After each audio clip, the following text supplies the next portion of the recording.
میرے پاس آتے ہیں اور اللہ نے ان کو اولاد کی نعمت سے نوازا ہے۔ اولاد نرینہ پہ بھی یہ کام کرتا ہے، اور نمبر 2 جن کی اولاد نہیں ہو رہی یہ نسخہ استعمال کریں۔ اس میں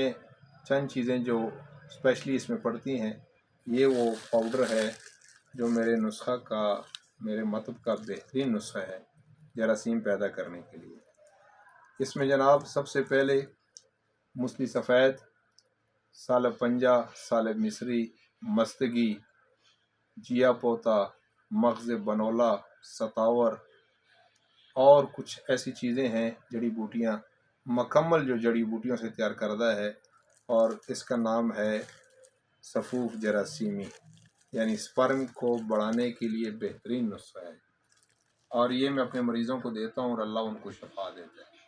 تو بڑا آسان سمپل چیز ہے، اس کا کوئی نقصان نہیں، یہ گرم نہیں، یہ ٹھنڈا نہیں، اور اس کے کوئی سائیڈ